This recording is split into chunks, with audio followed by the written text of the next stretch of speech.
Hello बच्चों, कैसे हैं आप? बढ़िया है।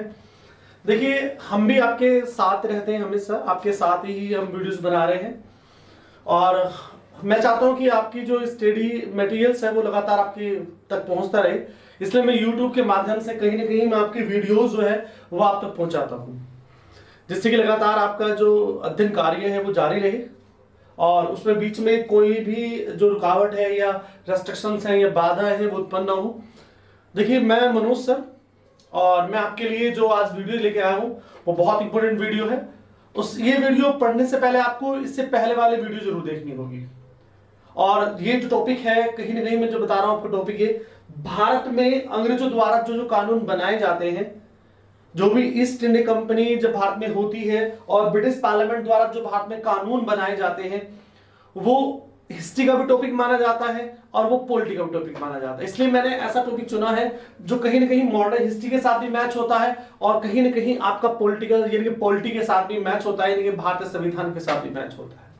तो ये मान लीजिए आप कहीं ना कहीं जो मैं पढ़ाने वाला हूं टॉपिक, बच्चे जैसा ध्यान से सुनना मेरे बच्चे, ध्यान से सुनना मेरे बच्चे, जो मैं पढ़ाने वाला हूं वो टॉपिक हिस्ट्री का भी टॉपिक है और वो टॉपिक कहीं ना कहीं पॉलिटिकल साइंस का भी टॉपिक है, यानी कि पॉलिटी का भी टॉपिक है।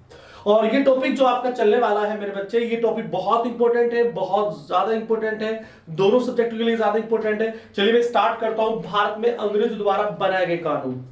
देखिए, भारत में अंग्रेजों द्वारा जो बनाए गए कानून हैं, वे 15 कानून बताए थे मैंने इससे पहले वीडियो में, आपने पढ़ा होगा। वो मैंने याद करने का तरीका भी बताया था, किस तरीके से याद होते हैं वे। तो प्लीज जो तरीका मैं बता रहा हूं उसके अकॉर्डिंग ही याद करना है।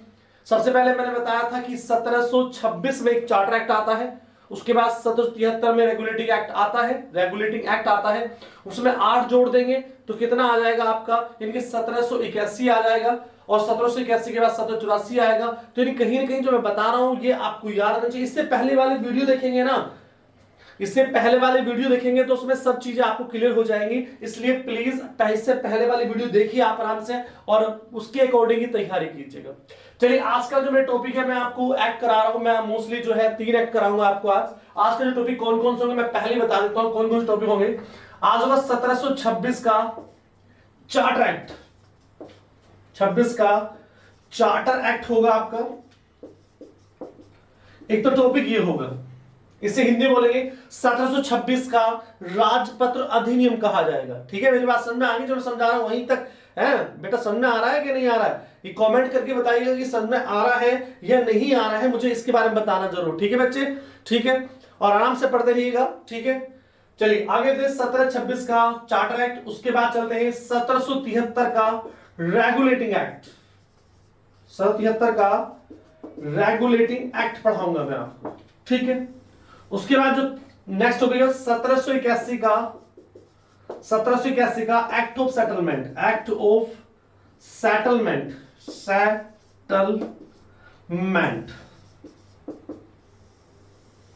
यानी कुल मिलाकर जो आज का लेक्चर होगा वो कहीं न कहीं 3 टॉपिक से रिलेटेड होगा, यानी कि 1726 का चार्टर एक्ट होगा, 1773 का रेगुलेटिंग एक्ट होगा और 1781 का एक्ट ऑफ सेटलमेंट होगा। इतनी सी बात समझ में आ गई आपको? ठीक है, चलिए सबसे पहले पढ़ते हैं 1726 का चार्टर एक्ट पढ़ते हैं। बहुत इंपॉर्टेंट है, बहुत एग्जाम में पूछा जाता है। ठीक है, समझ में आ रहा है तुझे? नहीं आ रहा है तो समझ में अच्छी तरह से आइए बेटा, अच्छी तरह से पढ़िएगा। बहुत इंपॉर्टेंट है, बहुत सारे बच्चों की डिमांड रही है ये वाली चीज कि सर कहीं ना कहीं ऐसा टॉपिक बताइए जो हिस्ट्री से भी कहीं ना कहीं मैच करता हो और हमारा पॉलिटी यानी कि भारतीय संविधान से भी मैच करता हो। टॉपिक बिल्कुल ऐसा ही है। बहुत सारे इसमें एक्ट आने वाले हैं। इसके बाद आएगा 1784 का पीट सिंह एक्ट आएगा, उसके बाद 1793 का चार्टर एक्ट आएगा, 1813 का चार्टर एक्ट आएगा, 1833 का चार्टर एक्ट आएगा, 1853 का चार्टर एक्ट आएगा और 1861 का इंडियन काउंसिल एक्ट आएगा। उसके बाद आएगा 1852, हाँ 1858 का आएगा, पहले 1858 का इंडियन काउंसिल एक्ट आएगा, फिर 1861 का इंडियन काउंसिल एक्ट आएगा, 1852 का इंडियन काउंसिल एक्ट आएगा और फिर 1909 का है, मेरी बात सुनिए ना, 1909 का भारत सरकार अधिनियम आएगा, 1919 का भारत सरकार अधिनियम आएगा, 1935 का भारत सरकार अधिनियम आएगा और फिर आएगा 1947 का भारतीय स्वतंत्रता अधिनियम आएगा। तो ये सारे कानून मैं आपको बढ़ा दूंगा, आप आराम से पढ़िएगा, बहुत इंपॉर्टेंट तरीके से पढ़िएगा। ठीक है, बस ये समझ लीजिए दोस्तों कि आपकी नई शुरुआत है, आपको मनोज सर के साथ शुरुआत करनी है अपनी, जो भी पढ़ाई आप कर रहे हैं वो जीएस की स्पेशल जीएस फाउंडेशन का बैच है, यहां से आपका फाउंडेशन बहुत मजबूत हो जाएगा। चलिए 1726 के चार्ट एक्ट की बात करते हैं, बहुत इंपॉर्टेंट है, इतना नहीं कह सकते कि वो ठीक है, बस टॉपिक है अपने आप में, आपको बस पढ़ के चलना अच्छी तरीके से। चलिए 1726 का चार्ट एक्ट, ठीक है, इसमें आप इतना समझ लीजिए, थोड़ा सा एक चीज मैं समझा देना चाहूंगा साथ साथ ही। 1726 का चार्टर एक्ट में पढ़ने से पहले हमें एक चीज पढ़नी पड़ेगी। देखिए ईस्ट इंडिया कंपनी, जो ईस्ट इंडिया कंपनी थी, जो ईस्ट इंडिया कंपनी थी, उसके जो शेयर होल्डर्स थे, ये शेयर होल्डर जिन्होंने उस पर पैसा लगा रखा था, तो ये समझ लीजिए ईस्ट इंडिया कंपनी में जो शेयर होल्डर्स थे, जो शेयर होल्डर्स थे, उन्होंने जो पैसा लगा रखा था, ये मान लीजिए हम शेयर होल्डर किन्हें कह रहे हैं, यानी कि उनको कह रहे हैं जिन्होंने पैसा लगा रखा ईस्ट इंडिया कंपनी में, मैं उन्हें शेयर होल्डर्स कह रहा हूं। तो यहां पे जो शेयर होल्डर्स थे उनका कहीं ना कहीं इलेक्शन होता था, इलेक्शन में चुनाव होता था उनका, और इलेक्शन में क्या होता था, इनकी एक गवर्निंग बॉडी चुनी जाती थी जिसे कोर्ट ऑफ डायरेक्टर्स कहा जाता था। तो ये थोड़ा सा ध्यान रखना, बहुत इंपॉर्टेंट है। यानी कि ईस्ट इंडिया कंपनी आपकी क्लियर है, समझ में आ गया होगा, ठीक है। उसके बाद इस कंपनी में जो शेयर होल्डर्स जो इसमें पैसा लगाते हैं, शेयर होल्डर्स का क्या होता है, उनका एक इलेक्शन होता है, उनकी एक बॉडी बनती है जो ईस्ट इंडिया कंपनी को रेगुलेटिंग करती रहती है, तो उसका नाम है गवर्निंग बॉडी, कह दूंगा मैं इसे, आप गवर्निंग, एक गवर्निंग बॉडी थी, ठीक है, जो गवर्निंग करती थी। गवर्निंग का मतलब ये होता है मेरे बच्चे कि कहीं ना कहीं जो कानून है ईस्ट इंडिया कंपनी में, जो भी रूल्स एंड रेगुलेशन आते हैं, इतनी बात समझ लीजिएगा, तो ईस्ट इंडिया में जो कंपनी में कानून आते थे तो वे क्या करते थे कि वो पूरी कंपनी के लिए रेगुलेट होता था कानून। तो गवर्निंग बॉडी होती थी मेरे बच्चे, और गवर्निंग बॉडी में 25% होते थे, ठीक है। इस गवर्निंग बॉडी को क्या कहा जाता था, इसे कोर्ट ऑफ डायरेक्टर्स कहा जाता था, कोर्ट ऑफ डायरेक्टर्स, DIRECTORS, ये डायरेक्टर्स कहा जाता था। तो कोर्ट ऑफ डायरेक्टर्स आपसे पूछेगा तो कौन होते थे, तो आप बताना ईस्ट इंडिया कंपनी में जो शेयर होल्डर्स होते थे, शेयर होल्डर्स के बीच जो इलेक्शन होता था वो गवर्निंग बॉडी का इलेक्शन होता था, उसमें 24 सदस्य होते थे उसमें, और उसे कोर्ट ऑफ डायरेक्टर्स कहा जाता था। और यही कहीं ना कहीं क्या करते थे, यही पूरी कंपनी को चलाती थी। जो भी कंपनी में रूल्स या रेगुलेशन आते थे या कंपनी के जो भी नियम बनने हैं वो सब इसी के माध्यम से बनते थे। तो ये इसे कहा जाता है कोर्ट ऑफ डायरेक्टर्स कहा जाता है, या बोर्ड ऑफ डायरेक्टर्स के नाम से भी आता है। तो आपको डरने की जरूरत नहीं है, आपको बता दिया मैंने जो सही तरीके से कि क्या कहानी रही है, क्या हिसाब किताब रहा है कंपनी का। तो इस तरह से आपको एक मैंने थोड़ा सिस्टम बढ़ाया है, और कहीं ना कहीं आपको ये बेसिक चीजें समझ में आनी चाहिए। तो कहीं ना कहीं हमारे पास देखिए बोर्ड ऑफ डायरेक्टर्स कह दो, अगर कोर्ट नहीं आ रहा पेपर में कोर्ट नहीं आता है तो बोर्ड्स भी आ जाता है। तो board of director, board of directors किसे कहा जाता है, तो आप बताना ईस्ट इंडिया कंपनी में जो शेयर होल्डर्स है मेरे बच्चे, और शेयर होल्डर्स के बीच में से जो चुनाव होता है वो गवर्निंग बॉडी होती है, और गवर्निंग बॉडी में 24 व्यक्ति होते थे, और जो 24 व्यक्ति होते थे उन्हें कोर्ट ऑफ डायरेक्टर्स कहा जाता था या बोर्ड ऑफ डायरेक्टर्स कहा जाता था। और ये बोर्ड ऑफ डायरेक्टर्स होते थे, कहा जाता था, इनके लिए कहा जाता कि इनका कार्यकाल 4 वर्ष का होता था, और 1/4 सदस्य हर साल रिटायर होते थे, और फिर उसी साल नए सदस्य आ जाते थे। पूरी कहानी को अच्छे से समझना, बहुत इंपॉर्टेंट है, आपको पता चल जाएगा। चलिए यहां तक की बात आपको समझ में आ गई। देखिए एक चीज बताऊं मैं तुमको, जो लेक्चर चल रहे हैं ये लेक्चर, ये 1 बाय 1 करके देखना आपको, ठीक है। 1 बाय मैं बता दूंगा कि ये लेक्चर 1 है, ये लेक्चर 2 है, ये लेक्चर 3 है, इस तरह से आपको समझ में आना चाहिए, तो आराम से समझ में आएगा। चलिए इस तरह कंपनी हो गया हमारा, किस तरीके से वहां पे गवर्निंग बॉडी रहा है ये भी समझेंगे आप, ठीक है। बस आप थोड़ा सा अच्छी तरह से समझना मेरे बच्चे, बहुत इंपॉर्टेंट है, आराम से टॉपिक को लेके चलना। चलिए एक गवर्निंग बॉडी भी आपने पढ़ ली जो इसमें कंपनी में काम करती है, ठीक है। थोड़ा सा गिल्ला करना पड़ेगा कपड़ा, क्योंकि गिल्ले से ही काम चलेगा, थोड़ा सा पानी की व्यवस्था हो जाएगी तो मैं कर दूंगा, ठीक है। तो गीला कपड़ा की जरूरत पड़ेगी, इसकी थोड़ा गीला करना पड़ेगा कपड़ा, तो सही काम करेगा, ठीक है। चलिए अब आगे चलते हैं। सबसे पहला सबसे पहला जो कानून आता है वो आता है 1726 का चार्टर एक्ट। 1726 का चार्टर एक्ट आता है मेरे बच्चे, और इस एक्ट में क्या होता है सुन लीजिएगा। देखिए मैं आपसे बता रहा था कि जो कंपनी होती है, कंपनी में बोर्ड ऑफ डायरेक्टर्स है, वो कंपनी को चला रहे हैं, वही गवर्निंग बॉडी मान लीजिए आप, वही पूरी कंपनी को रेगुलेटिंग कर रहे हैं। तो 1826 का जो चार्टर एक्ट 1726 का चार्टर एक्ट है, उसमें पहली बात बताई जाती है कि जो प्रांतीय गवर्नर होते हैं, जो प्रांतीय गवर्नर हैं, उनको अपने प्रांत में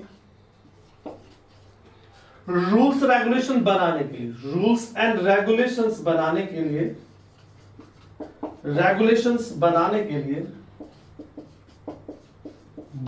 लिए स्वतंत्र थे, बिल्कुल।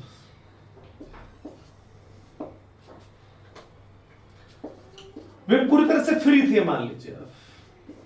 उन्हें कहा जाता है कि अपने प्रांत के लिए वे गवर्निंग बॉडी के अलावा कहीं ना कहीं वे अपने प्रांत के लिए अलग से रूल्स और रेगुलेशन बना सकते थे, कोई दिक्कत नहीं है। ये बेसिक चीजें हैं। और कहा जाता है दूसरी चीज क्या था, तो यहां पे कहा जो प्रांतीय गवर्नर है वो अपने प्रांत के लिए क्या कर सकते हैं, वो रूल्स और रेगुलेशन बनाने के लिए पूरी तरह से आजाद थे, स्वतंत्र थे, ऐसा माना जाता है। तो यहां तक कि हमारी बात समझ में आ गई होगी। तो 1726 में हमारी यही कहानी है और यही कहा जाता है कि इसमें कुछ ज्यादा नहीं था, इसमें कुछ ज्यादा पॉइंट नहीं बताए गए थे। और दूसरी आती है कि ईस्ट इंडिया कंपनी जो थी हाईएस्ट कोर्ट चलाती थी भारत के अंदर।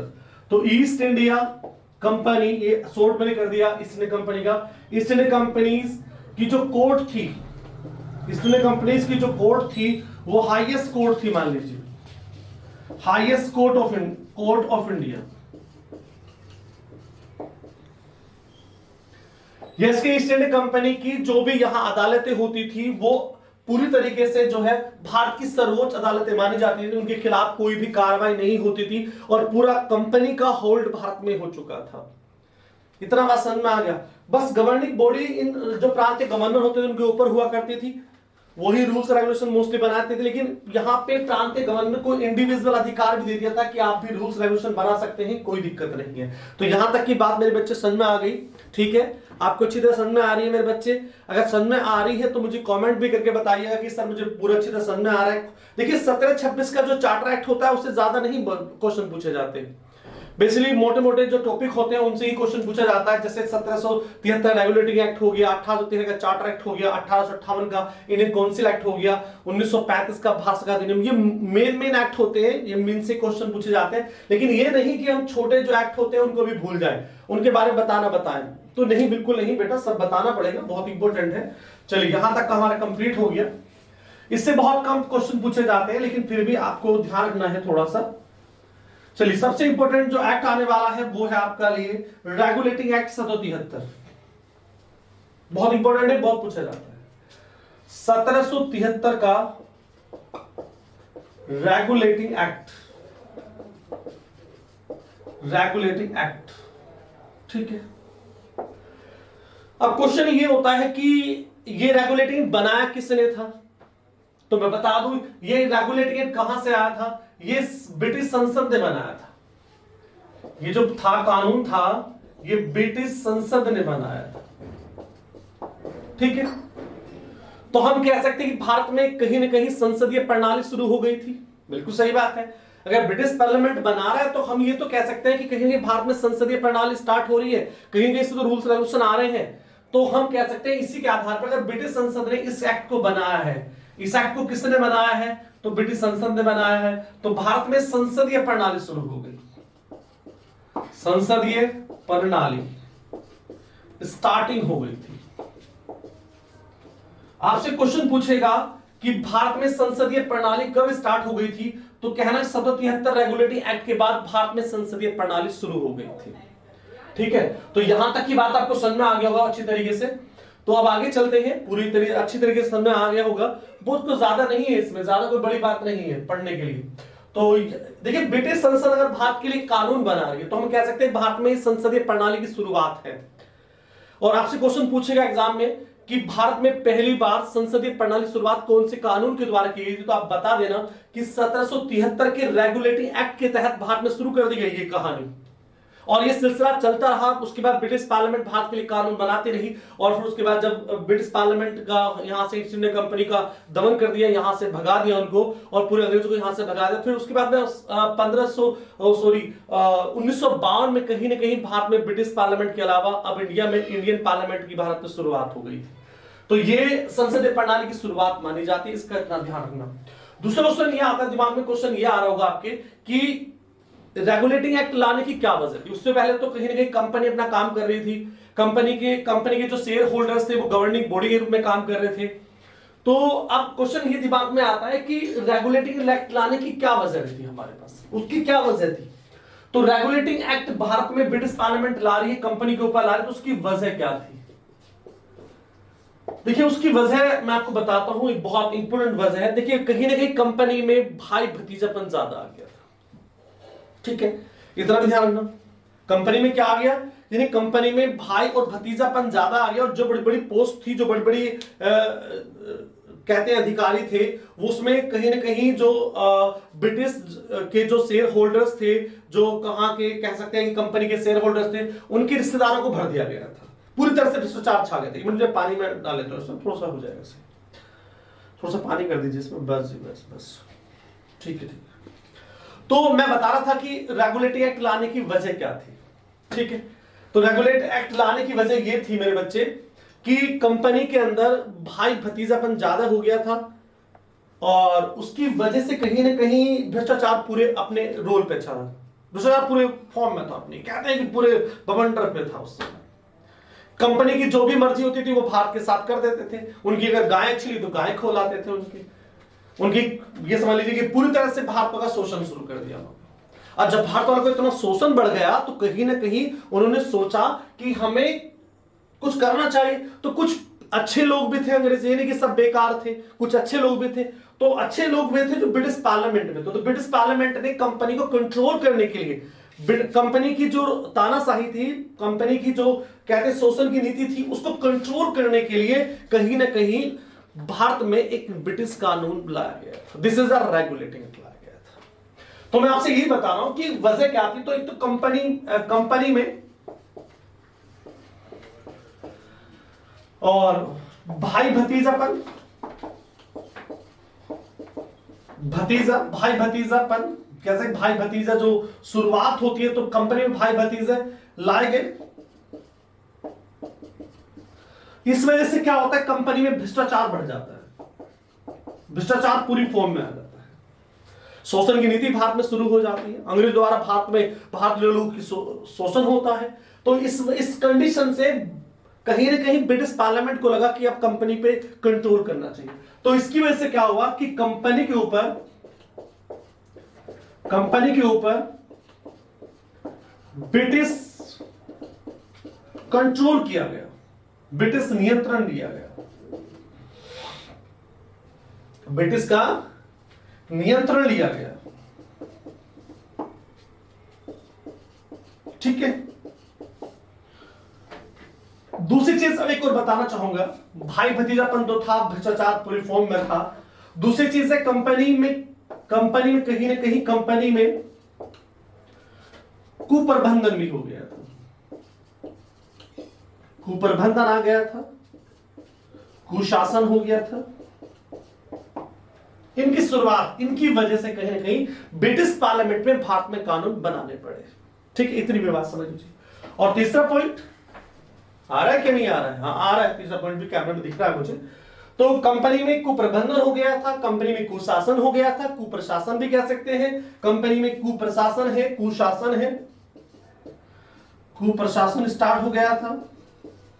तो इसकी वजह से कहीं ना कहीं ब्रिटिश पार्लियामेंट ने भारत में कंपनी के शासन में हस्तक्षेप शुरू कर दिया था, इसलिए भारत में रेगुलेटिंग एक्ट लाया गया था, ठीक है। ये भी आप समझ लीजिएगा। दूसरी चीज, कहीं ना कहीं भारत में जो शोषण की नीति थी और उसको दूर करने के लिए ये सब चीजें हो रही हैं। तीसरी चीज है कि कंपनी लॉस में चल रही थी, कंपनी लॉस में थी। और वजह क्या थी, लॉस में थी तो किसकी वजह से लॉस में? तो भ्रष्टाचार की वजह से लॉस में थी। तो उस भ्रष्टाचार को कंट्रोल करने के लिए कहीं ना कहीं कंपनी के ऊपर ब्रिटिश पार्लियामेंट ने एक कानून पारित किया था जिसे रेगुलेटिंग एक्ट कहा जाता है। तो कोई आपसे ये पूछने लगे कि भारत में रेगुलेटिंग एक्ट लाने की ब्रिटिश पार्लियामेंट की क्या वजह थी, आप बताना कि पहले की कंपनी में भाई भतीजापन ज्यादा बढ़ गया था, जिससे कंपनी में भ्रष्टाचार बढ़ जाता है। कंपनी के भ्रष्टाचार को कंट्रोल करने के लिए ब्रिटिश पार्लियामेंट को उसमें इंटरफेयर करना पड़ता है, भारत की राजनीति में कहीं ना कहीं इंटरफेयर करना पड़ता है, भारत के प्रशासनिक और राजनीतिक कार्यों में इंटरफेयर करना पड़ता है। कंपनी में कुप्रबंधन होता है, कंपनी में कुशासन होता है, कंपनी में कुप्रशासन होता है, जिसकी कंट्रोल करने के लिए कंपनी के कार्य को नियंत्रण करने के लिए कहीं ना कहीं भारत के अंदर ब्रिटिश पार्लियामेंट हस्तक्षेप करती है। तीसरी वजह क्या, कंपनी में लॉस ज्यादा था, कंपनी को वित्तीय प्रॉब्लम्स हो रही थी, वो कहीं ना कहीं ब्रिटिश पार्लियामेंट से, ब्रिटिश जो संसद थी उससे वो पैसा मांग रही थी कि हमको पैसा दे दो भैया, हमारा कंपनी सही नहीं चला, लॉस में चला। तो उसने कहा तुम इतना बड़ा साम्राज्य चला रहे हो तो फिर कंपनी लॉस में कैसे जा सकती है। तो उसी शासन को कंट्रोल करने के लिए ब्रिटिश पार्लियामेंट ने यह किया था, क्योंकि कहीं ना कहीं बहुत सारा पैसा इंग्लैंड के जो शेयर होल्डर्स थे कंपनी में उनका लगा हुआ था, और उस कंपनी को बचाने के लिए कहीं ना कहीं टाइट रूल्स एंड रेगुलेशन बनाने पड़े। तो उनमें से एक रेगुलेटिंग भी था। तो कोई आपसे ये पूछ रहे कि भारत में रेगुलेटिंग लाने की वजह क्या थी ब्रिटिश पार्लियामेंट, तो आप आराम से बताना, अपने वर्डों का इस्तेमाल करें, टीचर्स के वर्डों का इस्तेमाल ना करें, अपने वर्ड्स का इस्तेमाल करें, अपनी बुद्धि का इस्तेमाल करें, अपने दिमाग का इस्तेमाल करें। ठीक है, अगर आप ये सब करोगे तो डेफिनेटली आपको सफलता मिलेगी। आप रट्टू तोते की तरह काम करोगे तो बिल्कुल नहीं मिलेगी। आप रट्टू तोता नहीं बनना है, आपको अपनी जुबान, अपने टंग, अपने शब्दों का इस्तेमाल करना है और अपने अच्छे नोट्स बनाने हैं। ठीक है, इतनी बात समझ में आ गई? चलिए, बहुत बढ़िया, अब आगे चलते हैं। तो कंपनी को किस तरह से नियंत्रण करेंगे तो रेगुलेटरी सल 73 में दिखाई देगा। ठीक है, चलिए, तो यहां तक का हमारा 73 रेगुलेटरी एक्ट का दौर था कि क्या वजह रही है भारत में रेगुलेटरी लाने की, क्या वजह रही है, क्या उसमें हुआ क्या नहीं हुआ, इसके बारे में हम बात करेंगे अभी। बहुत अच्छा टॉपिक है रेगुलेटरी एक्ट का, आपको बहुत सारी जगह मिल जाएगा, लेकिन मैं चाहता हूं कि आपको अपने शब्दों में बिल्कुल बारीक तरीके से समझाया जाए। ठीक है, लगातार जारी है आपके साथ मेरा सफर यूट्यूब पर, और मैं फिर कहता हूं कि आप मुझे सब्सक्राइब करते रहिएगा, अपने दोस्तों को, अपने जान पहचान वालों को जो कहीं ना कहीं जुड़े हुए शिक्षक जुड़े हुए, उनको भी आप ये वीडियो शेयर करें और उनसे कहें कि वीडियो देखें मनोज सर की, आपको बहुत आसान तरीके से बिल्कुल साधारण शब्दों में सब चीज दिखाई देगी। तो प्लीज मैं आपसे हम्बली रिक्वेस्ट करता हूं कि बच्चे मेरा वीडियो शेयर करते रहिए, फेसबुक पर, व्हाट्सएप पर, जो भी आपने ग्रुप बनाए हैं उस पर शेयर करते रहिएगा और मेरा साथ देते रहिएगा। अगर आप मेरा साथ देंगे तो डेफिनेटली हम लोग आगे तक बढ़ेंगे, क्योंकि अगर आपका कहते हैं साथ नहीं मिला, अगर आपका साथ नहीं मिल पाता है तो शायद मैं कुछ नहीं कर पाऊंगा। मैं चाहता हूं कि मैं आपके साथ रहूं, आपका जो लाइफ है, आपका जो कैरियर है, जिंदगी में जो आगे बढ़ने की जो इच्छाएं हैं, जो एम्बिशंस हैं आपकी, वो मेरी वजह से पूरी हो। आप बस, मैं चाहता हूं कि मैं आपके साथ रहूं और सब लोगों के साथ रहूं जो बहुत सारा पेमेंट करके भी अच्छा नहीं पढ़ पाते हैं। तो मैं चाहता हूं उन बच्चों के लिए कि उन्हें कुछ विशेष मिल जाए, कुछ कम पैसों में, बहुत ही कम पैसों में कुछ विशेष मिल जाए, और इसलिए मैं उनके लिए यूट्यूब पर वीडियोस बनाता रहता हूं। चलिए आगे चलते हैं। 73 का रेगुलेटरी की विशेषता क्या है, इसकी विशेषता बताते हैं। इसमें क्या हुआ, ब्रिटिश पार्लियामेंट ने भारत में जो ईस्ट इंडिया कंपनी थी उसके लिए क्या रूल्स रेगुलेशन कर दिया। तो पहला उन्होंने किया, सबसे बहुत अच्छा तरीका किया कि जो कंपनी के एम्प्लॉयर्स हैं, जो EIC के एम्प्लॉयर्स हैं, शॉर्ट कर देता हूं, EIC के जो एम्प्लॉयर्स हैं, एम्प्लॉयर्स में समझते होंगे ना, एम्प्लॉयर्स में होते हैं कि जो कर्मचारी हैं उनके व्यापार पर, उनकी ट्रेडिंग पर, जो ट्रेडिंग कर रहे हैं उनके ट्रेडिंग पर क्या कर दिया, पर प्रतिबंध लगा कि भाई आप ट्रेडिंग नहीं करोगे। अगर आप कंपनी के अधीन काम कर रहे हैं, अगर आप उसके एम्प्लॉयर्स हैं, तो आप कहीं ना कहीं ट्रेडिंग नहीं करेंगे, भारत में कोई भी व्यापार प्रणाली नहीं करेंगे। तो ये बहुत अच्छा रहा। दूसरी चीज एक बहुत अच्छी करी कि आप कोई भी उपहार नहीं लेंगे, कोई भी गिफ्ट किसी से नहीं लेंगे, आप उपहार जो है एक्सेप्ट नहीं करेंगे आप किसी का। रिश्वत वगैरह लेना, भाई उपहार का मतलब रिश्वत ही हुआ, कोई ये तो बात नहीं कि कोई तुमको वैसे फ्री में पैसे दे जाएगा, फ्री में कोई गिफ्ट दे जाएगा, तो कुछ ना कुछ तो चाहिए ना, उससे भी लालच है ना तुम से, जो तुमसे लालच होगा तो उसे उपहार देगा, उसे गिफ्ट देगा। भाई गर्लफ्रेंड भी तो गिफ्ट देते हैं आप, फिर आप कुछ ना कुछ चाहते हैं उससे, तो वो कहीं ना कहीं तो ये चीजें हैं कि अगर आप गिफ्ट कर रहे हैं किसी को, तो कंपनी के आदमी को, एम्प्लॉयर्स को आपको गिफ्ट कर दिया आपने, तो कंपनी से तो लाभांश चाहेंगे, लेकिन कंपनी तो लॉस में जाएगी ना। तो कहा कि कोई भी कंपनी का जो एम्प्लॉयर्स होगा वो कहीं ना कहीं गिफ्ट नहीं लेगा। ठीक है, मेरी बात समझ में आ गई? यानी कि जो उपहार होता है, गिफ्ट है, वो नहीं लेगा, उसे पूरी तरह नियंत्रण में कर लिया गया। यहां तक की बात समझ में आ गई होगी आप लोगों को। मैं लगातार आपको बताता रहता हूं किस तरीके से करना है, टॉपिक को किस तरह तैयार करना है, ये आपकी जिम्मेदारी है, और आप कुछ भी एक्स्ट्रा नहीं करेंगे, जो मैं पढ़ा रहा हूं उसके अकॉर्डिंग चलेंगे, बस इससे बहुत काम हो जाएगा। तो कंपनी के जो एम्प्लॉयर्स होंगे वो अपनी खुद की ट्रेडिंग नहीं करेंगे, वे किसी से भी उपहार नहीं लेंगे, वो कंपनी के लिए पूरी तरह डिवोटेड हो जाएंगे। डिवोटेड होंगे जब भी कंपनी अपने फाइनेंस क्राइसिस जो चल रहा है कंपनी का उससे बाहर निकलेगी, और कंपनी के क्राइसिस से बाहर निकले कंपनी अच्छा परफॉर्म करेगी, कंपनी अच्छा परफॉर्म करेगी तो शेयर होल्डर्स को लाभ होगा, और शेयर होल्डर्स को लाभ होगा तो इंग्लैंड के व्यापारी को लाभ होगा, इंग्लैंड के व्यापारी को लाभ होगा तो इंग्लैंड की इंफ्रास्ट्रक्चर डेवलपमेंट का विकास होगा। तो इसलिए ब्रिटिश पार्लियामेंट कहीं ना कहीं ये इंटरफेयर लगातार जारी थी कंपनी के साथ। कहते हैं कि कंपनी डूब जाती है कंपनी, तो ब्रिटिश का कहीं ना कहीं बहुत बड़ा नुकसान होता, शेयर होल्डर का नुकसान होता, तो कहने के ब्रिटिश की जो कहते हैं ढांचा है, इंफ्रास्ट्रक्चर डेवलपमेंट है, वो भी कहीं ना डिस्टर्ब होता। तो कहीं ना कहीं इनडायरेक्टली इफेक्टिव कंपनी कहीं ना कहीं किसे कर रही थी, यानी कि कहते हैं the economy of the British को भी कहीं ना कहीं ये प्रभावित कर रही थी। इसलिए कह सकते हैं कि कंपनी को बचाने के लिए ये जो रेगुलेटरी एक्ट था वो लाया गया था, और इसमें कड़े कानून यूज किए थे, ऐसा नहीं है। चलिए नंबर दूसरा पॉइंट विशेषता में क्या बताना है, दूसरा पॉइंट मुझे ये बस विशेषता बताना मेरे बच्चे कि जो बंगाल का गवर्नर है, जो बंगाल का गवर्नर था उसे क्या बना दिया गया, उसे बंगाल का गवर्नर जनरल, बंगाल का गवर्नर जनरल बना दिया। अब इसका मतलब बताइए सर, ये चेंज करके ये बना दिया गया, अब बंगाल का गवर्नर जनरल बना दिया गया। मतलब क्या है, मतलब बताता हूं, आप चिंता मत कीजिए, हर चीज का मतलब होता है, साइंस होता है, समझने की चीज होती है, आप समझते रहिए, कोई दिक्कत नहीं है, कोई बड़ी बात नहीं है, जो आप पढ़ रहे हैं बहुत नॉर्मल चीजें हैं, बस ये कि आप दिमाग से पढ़ना है, आपको अच्छी तरह से समझ के पढ़ना है। तो बंगाल के गवर्नर को क्या बना दिया गया, बंगाल का गवर्नर जनरल बना दिया गया। अब इसका मतलब यह है कि भारत में जहां जहां ब्रिटिश के प्रांत थे और वहां पे गवर्नर था, वो अब सभी गवर्नर्स, यानी कि जो ऑल गवर्नर थे किसके, भारत में ऑल गवर्नर, ठीक है ना, इन ऑल प्रांत,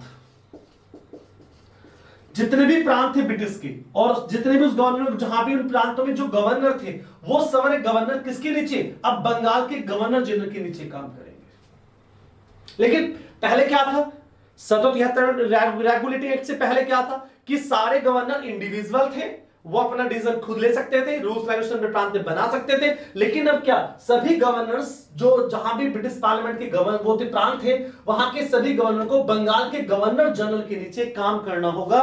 यानी कि ये क्या दिखाता है, ये कहीं ना कहीं केंद्रीय शासन प्रणाली दिखाता है। तो आपसे पूछेगा कि संसदीय प्रणाली कब शुरू होती है, तो रेगुलेट 73 शुरू हो जाती है भारत में। फिर पूछा केंद्रीय शासन प्रणाली कब शुरू हो जाती है, तो भारत में बंगाल के गवर्नर जनरल के बनने के साथ ही कहीं ना कहीं क्या शुरू हो जाता है। तो ये क्या शो करता है, ये क्या इंडिकेट करता है, तो ये इंडिकेट करता है कि भारत में केंद्रीय शासन प्रणाली, तो भारत में केंद्रीय शासन प्रणाली शुरू हो जाती है। मतलब ये कि सारा शासन किसके हाथ में होता है, कि एक सुप्रीम पावर होती है। और फिर क्वेश्चन पूछेंगे कि बंगाल का पहला गवर्नर जनरल कौन था, तो भैया देखो ये तो बिल्कुल नॉर्मल क्वेश्चन है, ये तो हर बच्चे को आता होगा, बड़े आसानी से ये क्वेश्चन कर दोगे आप। बंगाल का फर्स्ट गवर्नर जनरल कौन था, तो वो वॉरेन हेस्टिंग था। और बंगाल का लास्ट गवर्नर कौन था, तो वो भी वॉरेन हेस्टिंग था। ये नाम चेंज किया और बाकी कुछ नहीं किया गया। तो यहां तक के 2 पॉइंट अगर आपको समझ में आ गए हो तो मैं इसे रफ कर दूं, फिर मैं आगे चलता हूं। तो यहां तक की बात आपको समझ में आ गई बड़ी अच्छी तरीके से। चलिए यहां तक का मैं पॉइंट मिटा देता हूं, ठीक है मेरे बच्चे। तो 2 पॉइंट आपको समझ में आ गए। पहला पॉइंट आ गया कि कंपनी के एम्प्लॉयर्स को ट्रेडिंग नहीं करनी होगी, उपहार नहीं लेना होगा, ठीक है, वो कंपनी के प्रति पूरी तरह से डिवोटेड होंगे। और बंगाल गवर्नर जनरल बना दिया गया। इसका मतलब ये होता है कि ब्रिटिश प्रांत के सभी गवर्नर अब इसके नीचे काम करेंगे। और ये दिखाता है कि भारत में कहीं ना कहीं केंद्रीय शासन प्रणाली की शुरुआत हो चुकी थी, ठीक है। चलिए आगे चलते हैं। 2 पॉइंट हो गया हमारा, तीसरा पॉइंट में बताने वाला हूं, बहुत इंपॉर्टेंट है। मैं देख लेता हूं तीसरा पॉइंट यहां पे आ जाएगा। देखिए चलो अब लिख देता, पर आऊंगा नहीं, मैं अलग से लिख देता हूं, मैं सिर्फ कर देता हूं, फिर दूसरे तरीके से जो है वो आप समझेंगे। चलिए मैं सिर्फ कर रहा हूं, आपने अगर स्क्रीनशॉट ले लिया तो बहुत बढ़िया। चलिए समझ लीजिए अच्छी तरीके से, बहुत इंपॉर्टेंट है, कोई ज्यादा चीजें नहीं है कि बहुत बड़ी बात है। चलिए बहुत बढ़िया, गुड। तो आपने क्या पढ़ा, आपने पढ़ा कंपनी के एम्प्लॉयर्स होते हैं, उन्हें इंडिविजुअल व्यापार करने का अधिकार नहीं होता, वे खुद की ट्रेडिंग नहीं कर सकते और कहीं कंपनी के प्रति डिवोटेड रहेंगे। आप कोई भी उपहार नहीं ले सकते, किसी को गिफ्ट नहीं ले सकते हैं। और दूसरी बंगाल के गवर्नर को बंगाल का गवर्नर जनरल बना दिया। भारत के सभी गवर्नर्स के जो प्रांतीय गवर्नर सब उसके नीचे काम करेंगे। कहीं ना केंद्र शासन प्रणाली शुरुआत होगी। सबसे पहला बंगाल का गवर्नर जनरल कौन था, तो वॉरेन हेस्टिंग था, ये क्लियर हो गया। अब एक दो पॉइंट और बताना होगा। तो गवर्नर जनरल, जो बंगाल का गवर्नर जनरल बना है, वो मैं उसी पॉइंट में आप ऐड कर लेना, दूसरे पॉइंट में आप ऐड कर लेना उस पॉइंट को। कुछ जरूर नहीं कि आप वो तीसरा पॉइंट में, दूसरे पॉइंट का ही मैं एक्सप्लेनेशन दे रहा हूं, ठीक है बच्चे। तो दूसरे पॉइंट का ही मैं एक्सप्लेनेशन दे रहा हूं, उसी को पढ़ना है, ठीक है। चलिए, तो बंगाल का गवर्नर जनरल, बंगाल का गवर्नर जनरल,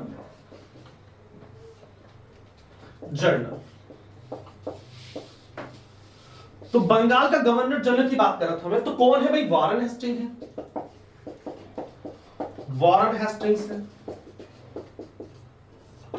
तो बंगाल का पहला गवर्नर जनरल कौन है? वॉरेन हेस्टिंग है। अब वॉरेन हेस्टिंग क्या काम करता है? मैंने बताया कि सभी प्रांतीय गवर्नर्स के नीचे काम करेंगे, यानी कि रूल्स रेगुलेशन भारत के लिए बनाएगा। तो कहीं ना कहीं क्या चीज हो रही है कि अब दो चीजें हमारे सामने। पहले मैं बेसिक चीजें बता देता हूं, क्योंकि बहुत सारे बच्चे हैं जिन्हें चीजें समझ में नहीं आती हैं, बिल्कुल बेसिक चीजें भी क्लियर नहीं होती है। देखिए संसद क्या करती है, मैं आपको दो चीजें लेके चलता हूं। एक संसद है और एक मंत्री परिषद है, ठीक। इतनी बात समझ लीजिए, ये पॉइंट समझने पहले मैं आपको समझा रहा हूं। अगर ये पॉइंट समझ में आ जाएगा तो फिर हम आगे चलेंगे, कुछ जल्दी नहीं है, चले कुछ। देखिए यहां तक, यहां समझना है आपको चीजों को। आप नोट भी कर लेते हैं, नोट्स बना रखे आपने, फिर भी सिलेक्शन नहीं हो रहा है, तो वजह क्या है? वजह आप जानते हैं क्या वजह? कि आप रट्टू की तरह काम करते हैं। आप सोचते हैं कि आसान है, याद हो जाएगा। याद होने से कुछ नहीं होने वाला, ठीक है। याद होने से कुछ नहीं होने वाला मेरे बच्चे। पहले आपको चीजों को समझना होगा, समझ जाएंगे तो अपने आप ही सब चीजें याद हो जाएंगी, आप याद करने की जरूरत ही नहीं पड़ेगी आपको। देखिए एक संसद होती है और एक मंत्री परिषद होता है, दो चीजें आप ध्यान रखिएगा। क्या होता है? एक संसद होती है, एक मंत्री परिषद होता है। संसद क्या करती है? ये एक्ट बनाने काम करती है, ठीक। क्या काम करती है? एक्ट बनाने काम करती है। और उस एक्ट को अप्लाई कौन करता है? उससे अप्लाई कौन करता है, उसे लागू कौन करता है? तो मंत्री परिषद करता है, ठीक है। आप बिल्कुल बेसिक चीज समझिए, यानी कि ये हम कहेंगे कि एग्जीक्यूटिव पावर है, एग्जीक्यूटिव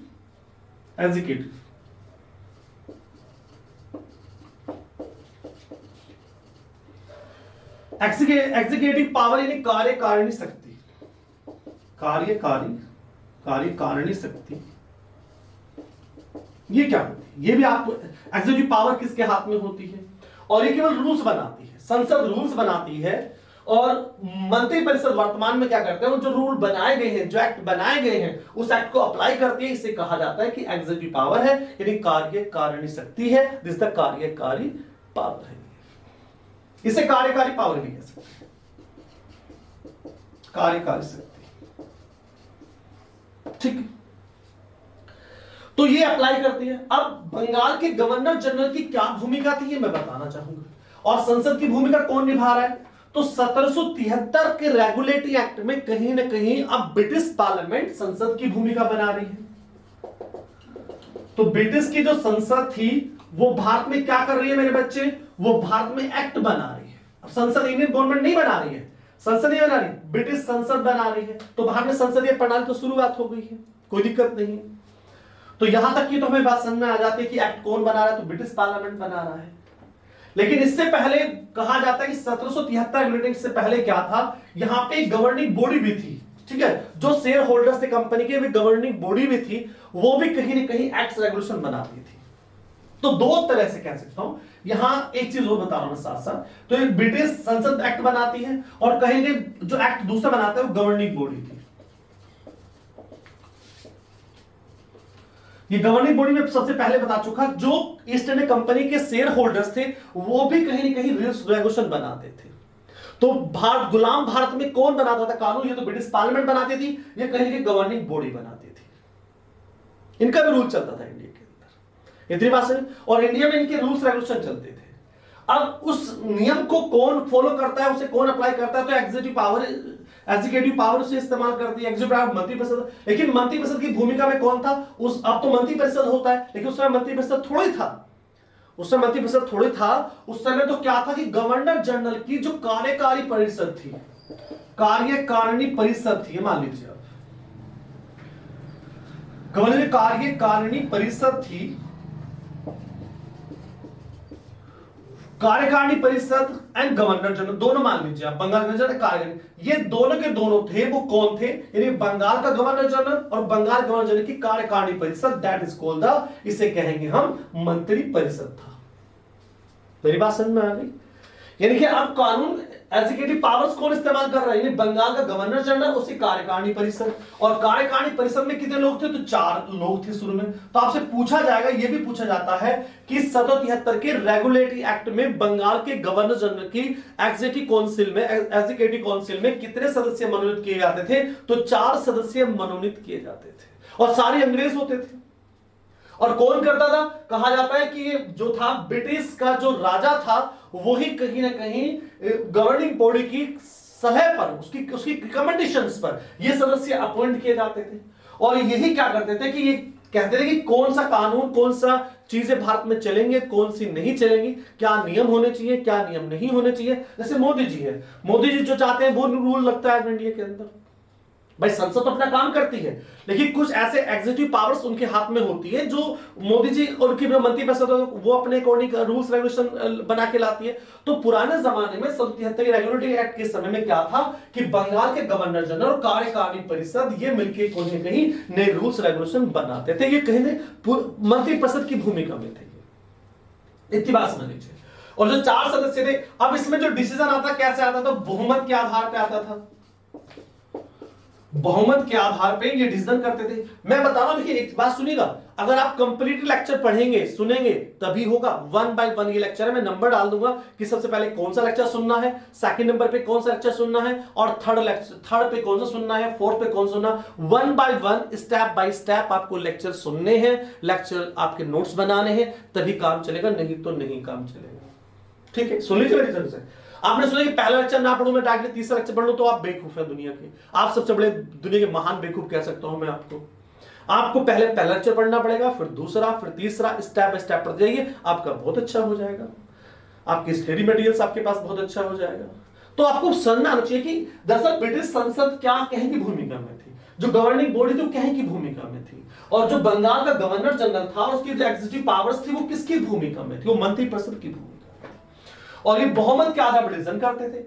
और बंगाल की गवर्नर जनरल, बहुमत के आधार का मतलब समझते हो ना, अगर कोई भी रूल्स रेगुलेशन आना, मान लीजिए 4 आदमी है, अब 4 आदमी तो 4 ये आदमी मान लीजिए 4 आदमी है, ये 1 हो गया, ये 2 हो गए, ये 3 हो गए और ये 4 हो गए। अब गवर्नर जनरल यहां बैठा है, मान लीजिए गवर्नर जनरल हमारा यहां है गवर्नर जनरल, तो ये 4 आदमी है। अगर 3 ने कहा दिया, 3 ने ये कह दिया कि ये रूल चलेगा, तो वही रूल चलता था। अब गवर्नर जनरल की इसमें कोई भी भूमिका नहीं है। तो कहीं ना कहीं पूरी एग्जीक्यूटिव पावर जो थी वो बहुत बड़ी फॉर्म में थी, वो कहीं ना कहीं मंत्री परिषद की भूमिका में थी, और इन्हीं का रूल चलता था। तो देखिए 3 अगर सदस्य एक तरफ चले जाते हैं और एक सदस्य और गवर्नर दोनों मिल जाते हैं, तब भी कोई फर्क नहीं पड़ता, क्योंकि बहुमत के आधार पर रूल्स रेगुलेशन बनाए जाते थे इंडिया के अंदर, जो कहीं ना कहीं ये मंत्री परिषद की भूमिका में काम करती थी। आगे मैं पढ़ाऊंगा 1784 का पीट्स इंडिया एक्ट। वहां पे क्या होता है, वहां पे एग्जीक्यूटिव पावर्स की संख्या में 4 लोगों से 3 लोग कर दिए जाते हैं। इसमें नुकसान किसको होता है, नुकसान सदस्य को होता है। मान लीजिए यहाँ पे 3 सदस्य कर देते हैं, तो हाँ मैं एक चीज बता रहा था कि बंगाल का गवर्नर जनरल को यहाँ पे वीटो पावर डालने को, यहाँ पे वोटिंग का अधिकार तो था, लेकिन यहाँ पे कास्टिंग वोट का अधिकार था। शायद ये आ नहीं रहा होगा उसमें, हाँ बिल्कुल आ नहीं रहा होगा, शायद देख रहा हूं मैं। तो कहीं ना कहीं जो गवर्नर जनरल था, गवर्नर को जो वोट डालने का अधिकार था, वो जो वोटिंग करने का अधिकार था, वो कास्टिंग वोट का अधिकार था। कास्टिंग वोट का मतलब होता है मेरे बच्चे कि निर्णायक मत ही डालने का अधिकार था। निर्णायक मत का मतलब ये होता है कि कहीं ना कहीं क्या होता है कि अगर संख्या बराबर हो जाए, जैसे मान लीजिए 2 लोग कहते हैं ये रूल लगाओ, 2 कहते हैं ये रूल लगाओ, और उसके बाद क्या होता है ये बराबर संख्या हो, अब यहां पे गवर्नर जनरल को कास्टिंग वोट डालने का अधिकार होता है।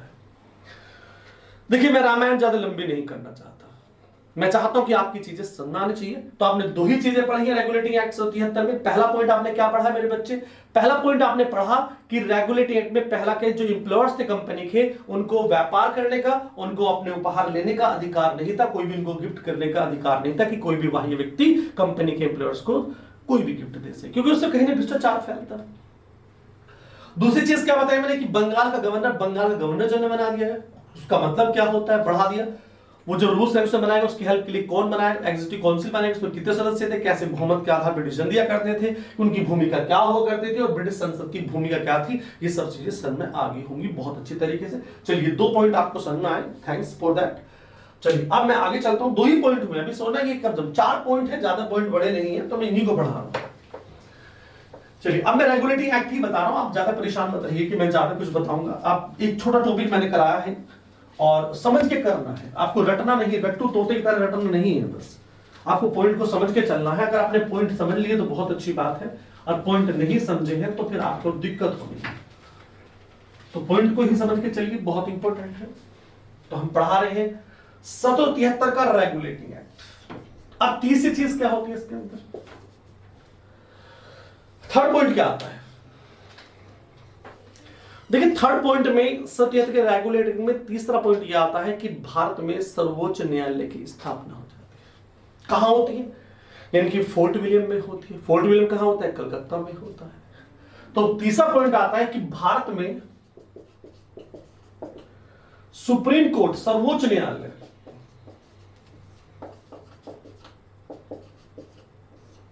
सर्वोच्च न्यायालय की स्थापना होती है। सुप्रीम कोर्ट की स्थापना होती है, कहां होती है, यानी कि फोर्ट विलियम में होती है।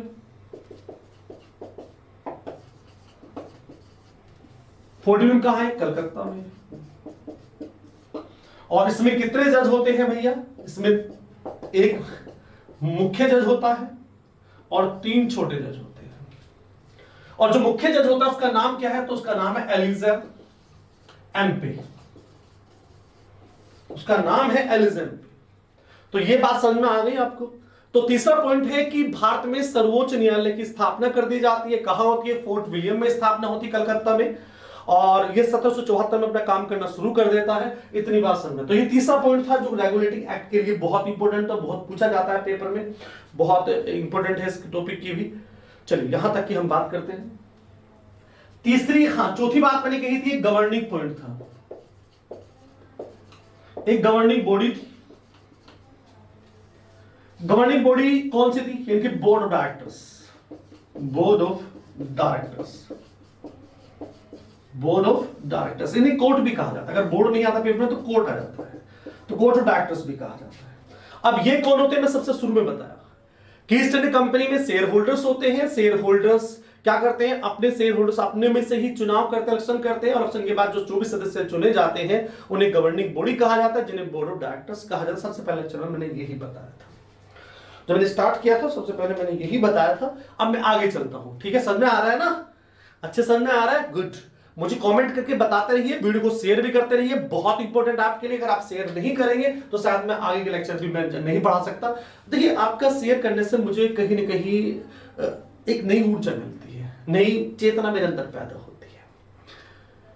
मैं अपने आप को ऊर्जान्वित, जो है ना कहते हैं एनर्जेटिक हो जाता हूं। तो मैं कहीं ना कहीं आपके वीडियो की जो व्यूज आती है, जितने बच्चे देखेंगे, व्यूज जितने ज्यादा आएंगे, मैं उतना ही ज्यादा एनर्जेटिक हो जाऊंगा। जितनी कम आप व्यूज कर पाएंगे, मैं उतना ही दुखी हो जाऊंगा। तो मैं चाहता हूं व्यूज बढ़ाइए आप मेरे, सब्सक्राइब्स बढ़ाइए मेरे, लाइक का बटन भी दबाते रहिएगा, बस मुझे प्रमोट करते रहिए बेटा, क्योंकि मैं चाहता हूं कि आपका जो सिलसिला है शिक्षा का, जितना आप मुझे प्रमोट करेंगे, जितना आप मुझे कहीं ना कहीं मुझे हौसला मेरा अफजाई करेंगे, मुझे आगे बढ़ने के लिए हिम्मत देंगे, तो मैं उतने ही ज्यादा वीडियोस बना पाऊंगा।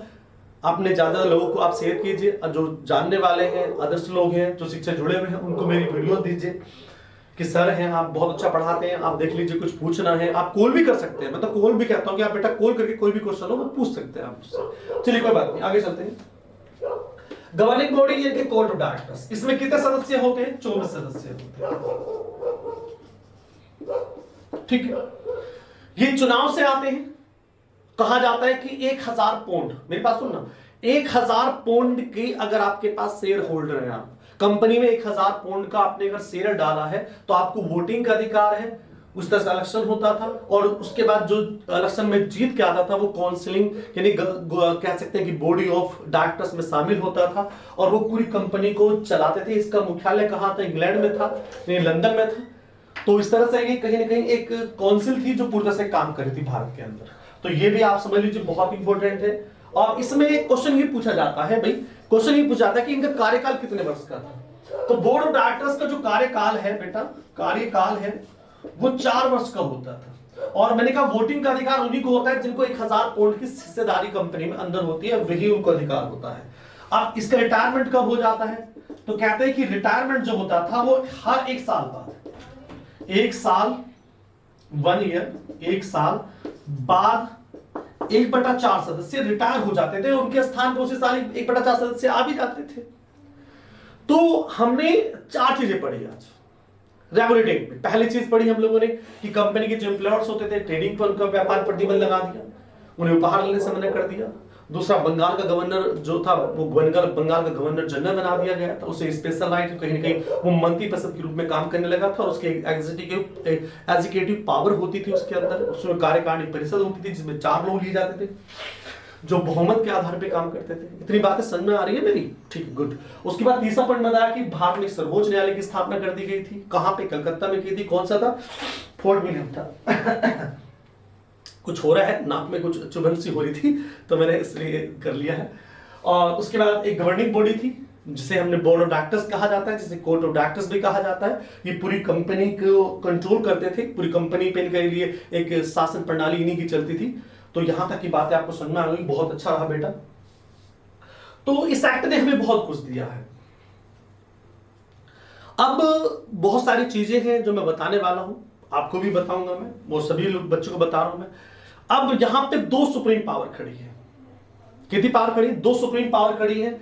एक भारत का सर्वोच्च न्यायालय है और एक दूसरे पर बताते हैं भारत का जो बंगाल का गवर्नर जनरल है वो सुप्रीम पावर है। अब 2 सुप्रीम पावर एक साथ इसमें एक्टिवेट कर दी गई थी।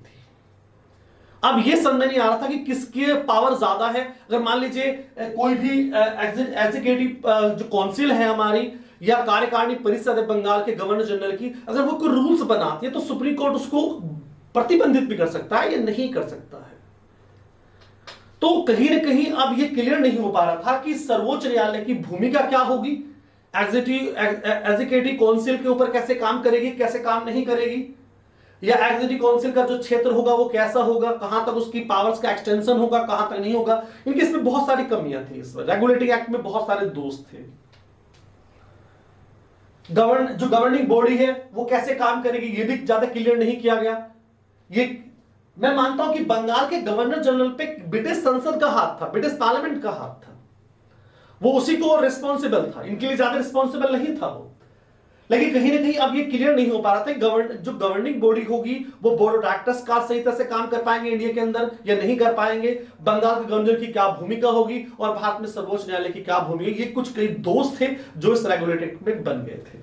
अब इसी कहीं ना कहीं इस रेगुलेटरी एक्ट के दोषों को दूर करने के लिए एक एक्ट लाया गया था, उसका नाम था 1781 का एक्ट ऑफ सेटलमेंट।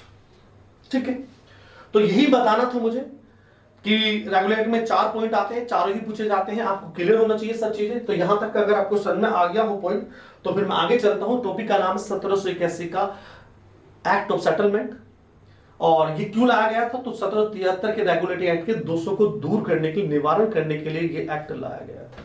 चले, क्योंकि क्लियर नहीं था कि किसकी पावर कितनी है, यहां भी क्लियर नहीं हो पा रहा।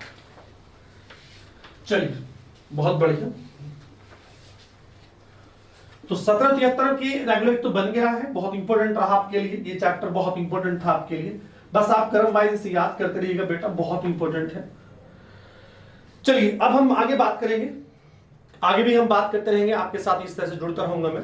तो टॉपिक का नाम है 1781 का, 81 का, मैं पेन चेंज कर लेता हूं।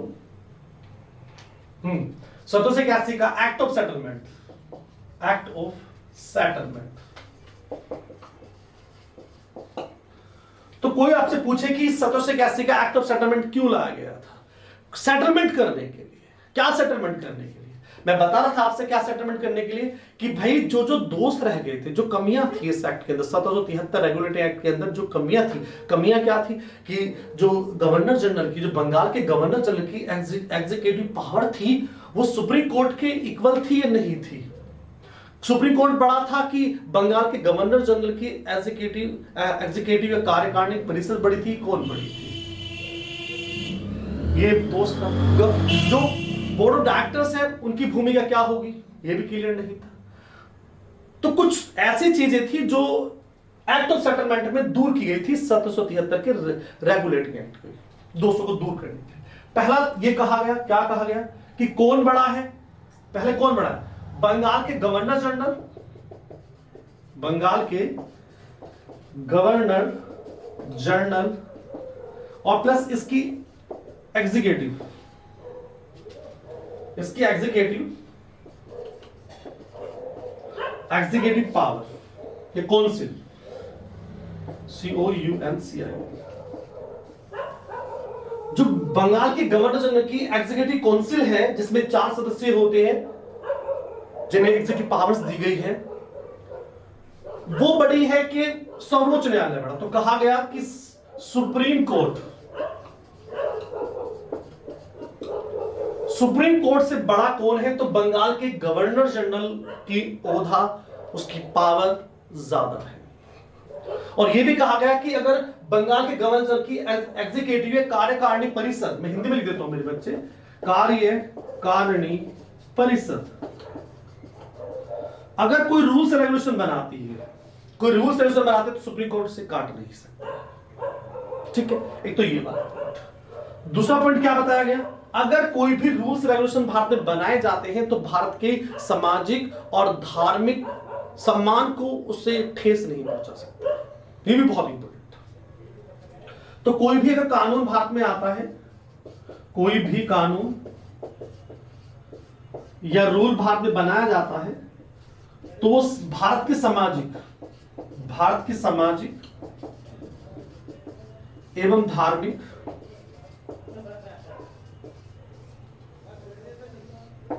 भावनाओं को ठेस नहीं पहुंचा सकता, ठीक है। तो यहां पे ये चीजें क्लियर हो जाती हैं कि बंगाल के गवर्नर जनरल की जो एग्जीक्यूटिव पावर है और एग्जीक्यूटिव काउंसिल जो बनाई गई है उसकी जो पावर है वो बहुत स्ट्रांग है। दूसरी चीज एक बात और कही गई थी, जो सर्वोच्च न्यायालय का क्षेत्र अधिकार होगा, जो सुप्रीम कोर्ट का क्षेत्र अधिकार होगा, वो बंगाल तक सीमित होगा, बंगाल प्रांत तक सीमित होगा। मतलब यह है कि जो भी उसके काम होंगे, जो भी सर्वोच्च न्यायालय अपना कार्य करेगी, वो बंगाल के प्रांत तक उसके कार्य की जो सीमा होगी वहीं तक होगा। बंगाल के बाहर के मुकदमे नहीं लड़े जाएंगे। सर्वोच्च न्यायालय भारत जो बंगाल के बाहर के मुकदमे हैं वो उसमें नहीं जोड़े जाएंगे। ये इसमें कहा गया था कि सर्वोच्च न्यायालय में की जो कंडीशन है वो एक बांध दी गई थी कि बंगाल प्रांत के काम किया जाएगा। और अगर आप सेटिस्फाइड नहीं है, सुप्रीम कोर्ट के डिसीजन से आप सेटिस्फाइड नहीं है, तो इंग्लैंड में एक प्रीवी काउंसिल होती थी, वहां पे जाके आप अपील कर सकते थे, कोई दिक्कत नहीं है। तो क्वेश्चन ये भी है कि सर्वोच्च न्यायालय की अगर आप डिसीजन से सेटिस्फाइड नहीं है तो आप कहां पे अपील कर सकते हैं, तो इंग्लैंड की प्रीवी काउंसिल में जाके आप वहां पे अपनी अपील कर सकते हैं, कोई दिक्कत नहीं थी। तो कुल मिला के हमने क्या बताया, कुल मिला के हमने बताया कि किस तरह से भारत में रेगुलेटिंग एक्ट आ जाता है, क्या उसके फैक्ट्स होते हैं, क्या उसकी विशेषताएं होती है, और किस तरह बंगाल के गवर्नर जनरल की सहायता के लिए एग्जीक्यूटिव काउंसिल यानी एग्जीक्यूटिव काउंसिल बनाई जाती है, कार्यकारिणी परिषद बनाई जाती है, उसकी कितनी पावर्स होती है, कैसे वो काम करती है, हमने ये सब बातें बताई है। यहां तक का मेरा लेक्चर जो है वो कंप्लीट होता है। अब जो अगला लेक्चर होगा मैं बता दूं कौन सा लेक्चर होगा भैया। इससे अगला जो लेक्चर होगा मेरे बच्चे वो होगा 1784 का पीट सिंह एक्ट, बहुत इंपॉर्टेंट है, आराम से पढ़ना है इसके बाद। फिर उसके बाद 1793 का चार्टर एक्ट आएगा, फिर 1813 का चार्टर एक्ट आएगा, 1833 का चार्टर एक्ट। ऐसी लंबी कहानी, एक लंबी सीरीज तुम्हारे साथ हम गुजारेंगे, ठीक है। इसी के साथ मैं अपना लेक्चर समाप्त करता हूं। जय हिंद, जय भारत, बाय।